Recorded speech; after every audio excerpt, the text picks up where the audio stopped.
Someone once said there are no atheists in foxholes. Well, only members of a brotherhood ride fire trucks. There's a certain closeness with all firefighters and their families. Everyone sticks together. They have a certain bond. And yeah, sometimes I felt jealous about. I would think they know more about his inner thoughts. And he came home a few days ago, and I could tell something was bothering him. And he said, really doesn't concern you. So I said, well, do me a favor. If it's really bothering you, would you talk to some of the guys about it? And he said, sure. Firefighters. They are a unique breed. They are family. They live together, eat together, and work together here in this house. Being a firefighter means you belong to a special club, and it doesn't matter where you fight your fires. Story. There was a fireman from New York who had a daughter in Children's Hospital. While he was here, staying with the daughter, the fireman in this house put him up. He slept here. He ate here. When his wife came from New York, they took her and brought her to various homes in the Boston area, homes of firefighters. Firefighters.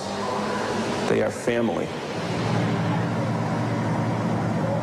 And then there was January 6th, 1981. Engine 37 answered box 1539 on Arlington Street. I watched the guys go out of here late in the afternoon. We were going to get relieved. And, you know, on the way home, I heard in the car that some people were trapped, but you never think it's the guys you work with. Jimmy Gibbons worked on Engine 37, and Charlie was on ladder 26. They had taken a lieutenant's exam, and they studied together night after night. I heard the guys yelling for help, screaming and, you know, using profanity and just desperate men that, you know, that knew that this could very well be the end of their short life. You know, one of the guys was my best friend. We come on together. We had studied for lieutenant together. The other fellow was a lieutenant already. You know, he was good people. He looked at me right away and said, I bet it's Jimmy. He just had this feeling. So he said, I'm going back to the fire station, and he did. He went back, and then he went to the fire, and he waited around, and they all went in to look for the bodies. And it took them quite a while before they did find Jimmy and Paul Lentini. The building's still there. It's as good as ever, and they're gone.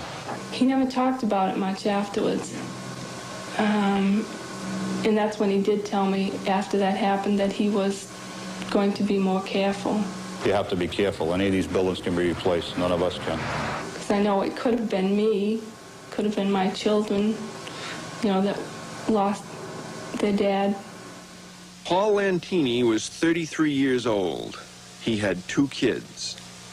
Jimmy Gibbons also had 2 kids. He never did make lieutenant.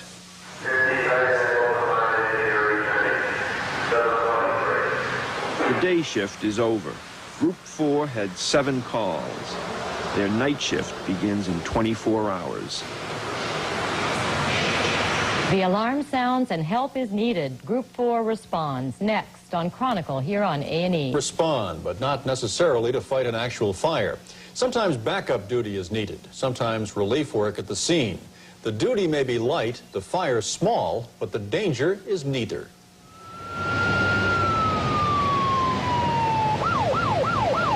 Group 1 on Engine 37 worked through the evening rush hour on their final run. 3 hours later, the men of Group 4 are back on, answering their 3rd call of the night. It is 9 o'clock before they get dinner.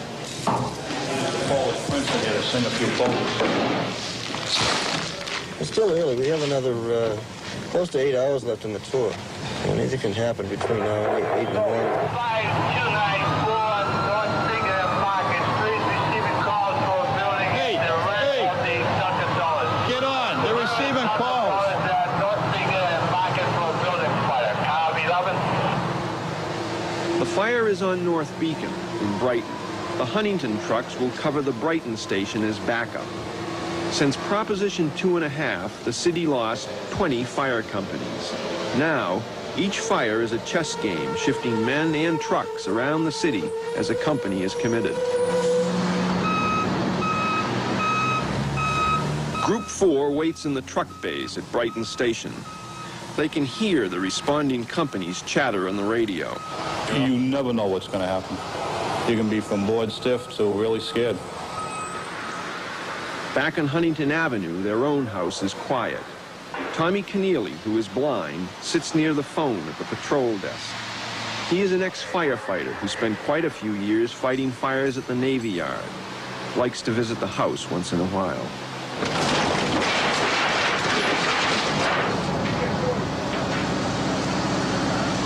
The men fighting the fire in North Beacon need relief. Group 4 heads for the fire.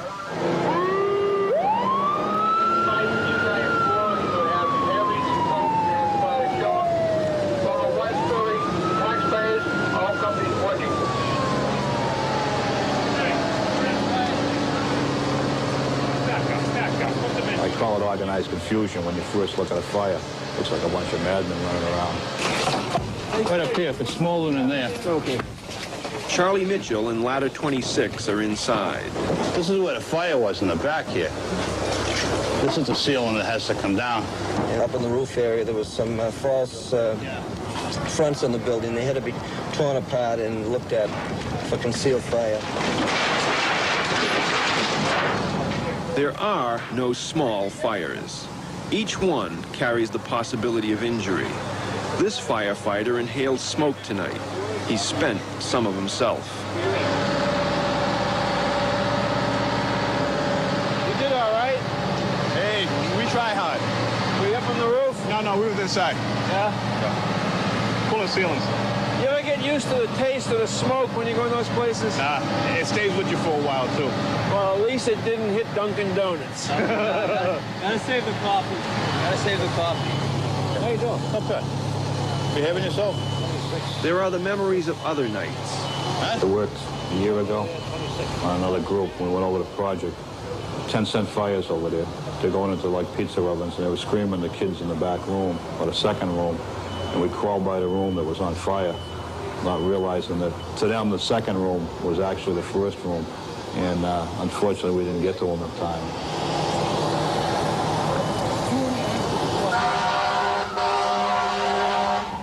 The deputy chief leaves a fresh company as a fire watch and releases 37 and 26 back to their house. On this night, they will answer 2 more calls. A false alarm at the Boston University dormitory tower and another trash can fire on the 8th floor of Children's Hospital. They will work into the first light.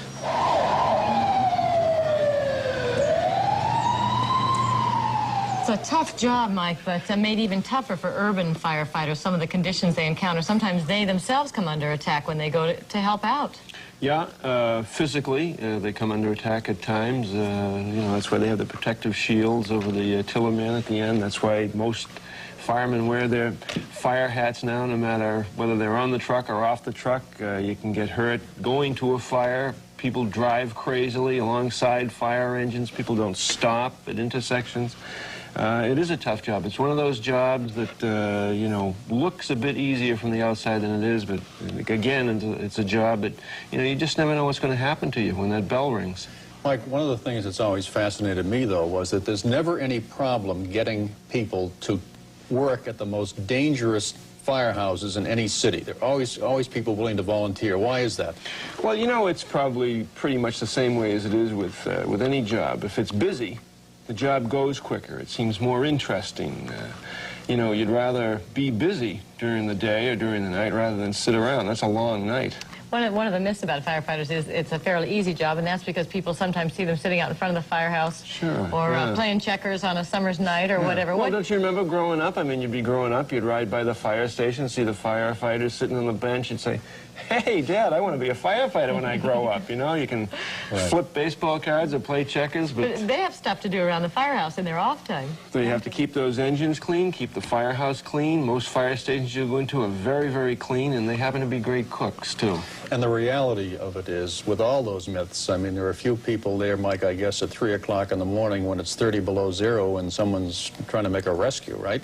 Yeah, I mean, that's, you know, in addition to the physical danger of fighting a fire, to confront the hazards of temperature, the extremes of temperature, 30 degrees below zero, 95 degrees out during the summer. I mean, that's not my kind of work. They have, you've spent time with them, I know. Like, do they have common complaints? Are there common themes you hear from them? Low pay. I mean, why is it that in this country, you know, the people who do the most difficult work, urban school teachers, urban policemen, urban firefighters, urban EMTs, low pay? Okay, thanks very much, Mike. That's our program. Thanks for joining us on Chronicle on the A&E Cable Network.